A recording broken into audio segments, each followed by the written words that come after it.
Hello and welcome back. I am Chris with Marksman Shooting Sports in Westfield, Indiana, and you are watching Marksman TV. Today's video is a tabletop review and comparison of the IWI Masada and the Generation 5 Glock 17. We will start with a point-by-point comparison of the two, so if you are interested in either one of these handguns, hopefully you will have a better idea of how they stack up. Anyway, if that all sounds interesting to you, please stick around. That's coming up now.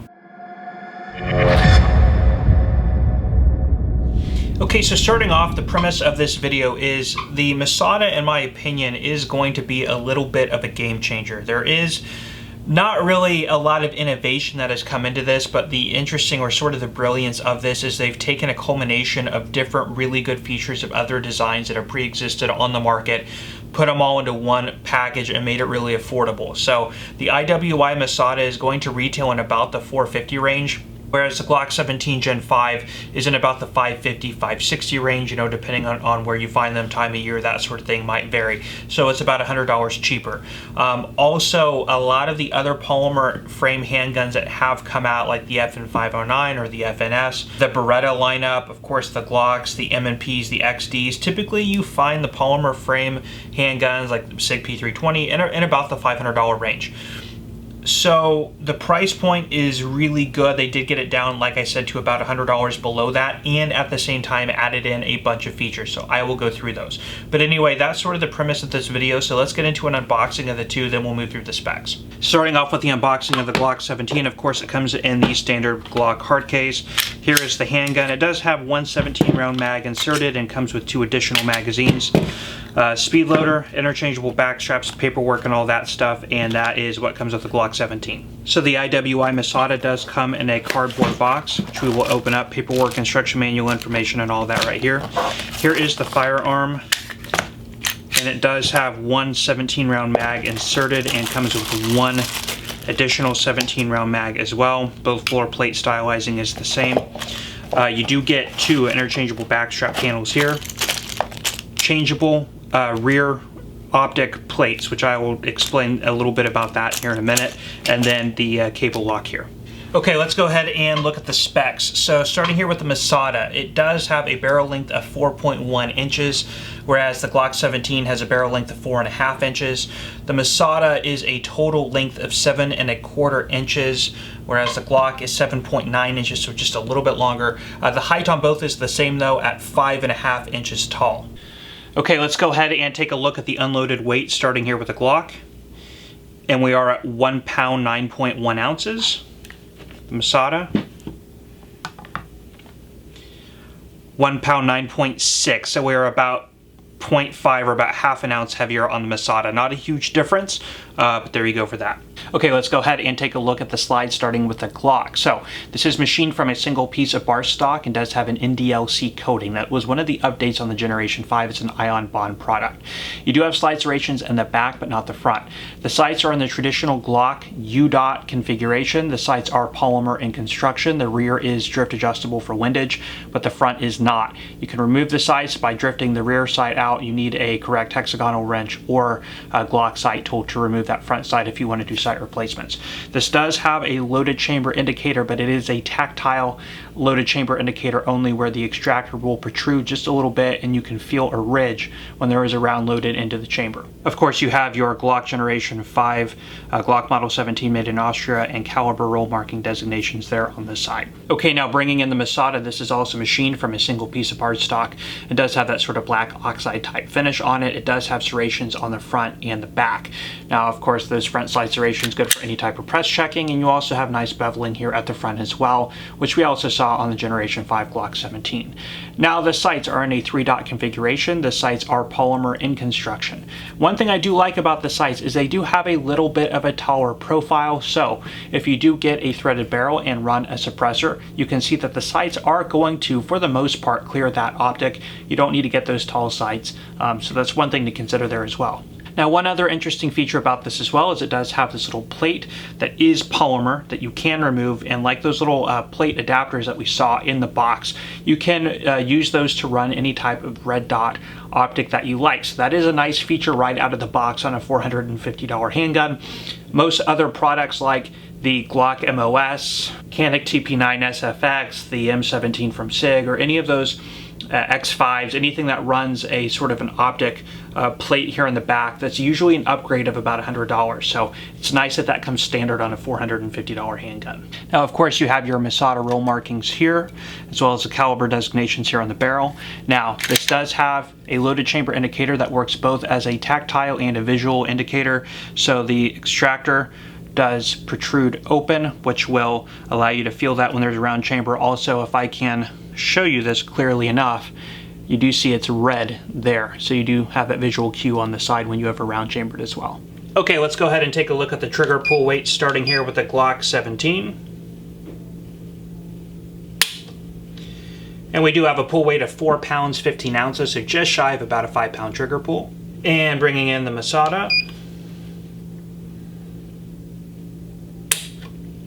4 pounds, 14 ounces, again, so trigger pull weight's pretty much just the same. So let's bring in those triggers for comparison. The Glock trigger is polymer in construction. Of course, you do see the little trigger safety lever there. So when I begin to apply pressure, there's a little bit of take up right there. Of course, that classic Glock sponginess. Now, as many of you know, I am partial to Glocks. I am very used to the trigger, but to a lot of people, this is, like I said, spongy in feel. But anyway, you get past that, you're at that wall. Go ahead and apply that 5 pounds of pressure into a nice break. Go ahead and release. Right, there's a reset. Relatively quick reset. Again, pull. Reset right there. Okay, let's go ahead and take a look at the trigger on the Masada. It is also polymer in construction and does have a little trigger safety there as well. So when we start applying pressure, almost immediately you hit that wall. No take up at all, no sponginess, right there into that wall, about 5 pounds of pressure, right into that break. Let's look at the reset. Start releasing. A little bit of travel, a little bit more travel than on the Glock, so I will say the Glock has a little bit of a quicker reset, but again, right into that nice clean break. Start releasing, reset there. So again, I will say initial take up on that trigger, again, almost instantly you hit that wall. Not nearly as spongy and not nearly as much take up on the Glock, so the initial pull is nicer on the Masada. Break a little bit cleaner than on the Glock, but again, I will say that Glock has a quicker reset right there. Okay, let's take a look at the disassembly, starting with the Glock 17. Begin by removing the magazine and checking that we are clear. You're going to want to go ahead and snap the trigger, pull the slide back just slightly, pull down on both the little takedown tabs on either side of the frame, and then release. Whoop, there it goes right off the side. Release the slide right off the frame a little bit more carefully than I just did. The guide rod and spring, kind of in a double guide rod and spring configuration, which of course they moved into on the larger frame size Glocks on the Generation 4. They kept that on the Gen 5. Anyway, there's that for you. Remove the barrel, and that is a field strip. Now let's take a look at the Masada. Again, remove the magazine, check that we are clear. Now this is going to come apart sort of similar to like a SIG. So go ahead and lock it open and then throw that takedown lever to the 6 o'clock. Go ahead and release and pull the trigger, and then the slide will come right off the frame. Single guide rod and spring. It is a captive spring, comes out there. Barrel comes out the top. Now, there is one cool feature, again, about this. So like I said, there are a lot of unique features that they borrowed from other designs. You can go ahead and go a step further and pivot out, if I can do this correctly. There we go. Takedown lever acts as a cross pin. You guys will sort of remember this from the SIG P320. That will allow the trigger module to then come right out of the frame. Now, like the SIG P320, the serial number is actually on the trigger module itself, so you can remove and replace a module at any time. Now, I don't know if they are going to come out or have come out with other grip frames, or if they're about to launch that. Keep in mind, you do have interchangeable back plates also, so you do get sort of the double modularity there. They're sort of, again, taking a page out of the notebook of a lot of different designs and culminating them into one pretty inexpensive package, so that is really cool there. Keep in mind, one little bit of a difference is I noticed that there is an exposed spring here as well as here. Now, I played with this a little bit before and I kind of kinked this spring. I didn't kink it, I didn't damage it, but I did not get it aligned back into place. when I went to rack the handgun, I noticed that the spring was misaligned, so I had to just pop it back into place. So those are two little parts that you can lose easily. Just keep an eye on and make sure that you are realigning those when you reassemble the firearm. All right, let's go ahead and take a look at the frames here, starting with the Glock 17. Of course, it is a polymer frame. We did see those interchangeable back straps in the unboxing. Now on the Generation 5, they did delete the hand grooves and added a little cutout here so you could easily reach in there and grab the magazine out. And of course, they enlarged the floor plates on the magazine as well. Trigger guard is, in my opinion, it's a little bit on the small side, but definitely big enough if you have lighter gloves. So keep that in mind. You do have rail space up here at the front. Now, all of your components, guide rails, your trigger bar, ejector, steel and construction, so everything is reinforced there where it needs to be. The magazine release is the larger version. Of course, that was an update on the Generation 4, which was a holdover on the Generation 5. It is set up for a right-handed shooter out of the box, but it is easy to switch over if you are a left-handed shooter. Now, one of the updates on the Gen 5 as well is an ambidextrous slide stop, so you get that on either side as well. Being a Glock, there is no manual safety other than the trigger safety there. Here are your takedown switches here. Now the IWI Masada frame is polymer as well. I really like the grip feel and contour on this. It does come with a total of 3 back straps, one installed on the gun out of the box, which is the medium. There's a little M here to signify that to you. It also comes with a small and a large, so that is nice usability there for you. There is no finger grooves like on the Generation 5 Glock 19. Now the trigger guard is bigger in my opinion, so you do have a lot more room in here if you do want to wear any type of gloves. If you're in the Midwest or any type of more winter type of climate that gets cold, that probably is a good option for you. Now it does have a 1913 rail up here at the front. All of the components as shown before are steel in construction, and this whole module does lift out, which I've already showed you. The trigger controls the takedown lever here, and the slide stop here is an ambidextrous control. There is no manual safety, just like on the Glock, but you do have the trigger safety as well there. Now the magazine release is already set up as an ambidextrous control for either a left or right-handed shooter. Okay, let's go ahead and finish up with the barrels. Here at the top, I have the Glock 17 barrel and the Masada barrel here. Now, the Glock barrel does have an NDLC coating on it as well, and of course on the Glock 17 it is a 4.5-inch barrel. Now this is the new Generation 5 barrel, which Glock calls the GMB Glock Marksman barrel, which does have a shorter chamber and a target crown. Now of course it does still use the traditional Glock polygonal rifling, but they went from 5 to 6 grooves. The good thing about the polygonal rifling is it's more of a hill and valley type of cut rather than a traditional lands and grooves type cut, which gives a little bit of a tighter gas seal behind the projectile. Now the cool thing is that the Masada has the same polygonal rifling in it as well. This is a 4.1-inch barrel and it is cold hammer forged.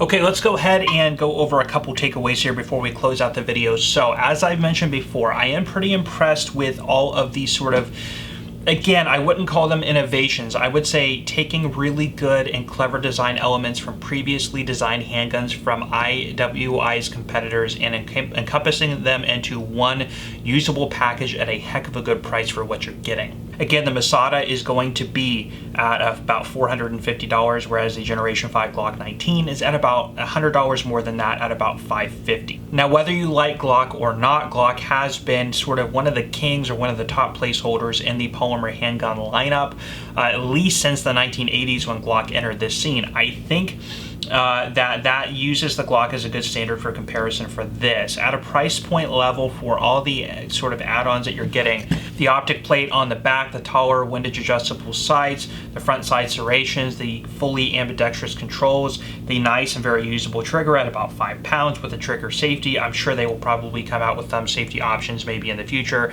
The fact you do get 2 17-round mags out of the box and the optic plates out of the box as well, it just makes this a really good contender. IWI has also always been known for really good, reliable, sort of combat-ready handguns, just like the 941 Jerichos. A very good company, really big backing, and I am so far impressed. I am interested to see what it does on the range and if it holds up or not. Of course, that is going to be one of the biggest telltale signs on this, is whether or not it's going to be a success. But I think I do see the sales of these are probably going to be huge.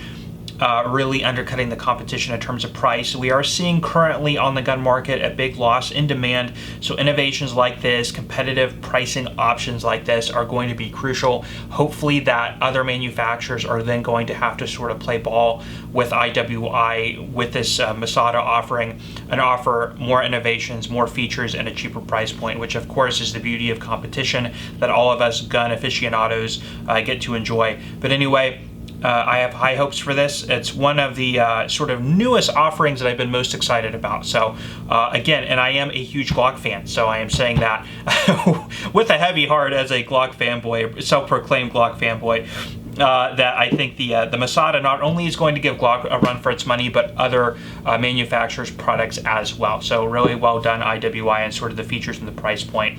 Good feeling firearm, nice trigger again. I'm really excited about this, and of course I need to play with it more. I am probably going to be picking one up. I'm actually pretty sure I'm going to be picking one up for myself, so I'll try and do some range footage on that in the future when I get down to it. But anyway guys, I will leave you there. I hope you enjoyed this video. If you did, please let me know by hitting that like button. If you want to see more content like this, please consider subscribing to my channel and also hitting that bell notification button. Thank you so much for stopping by and checking this out. I am Chris with Marksman Shooting Sports in Westfield, Indiana. You are watching Marksman TV, and I will see you next time.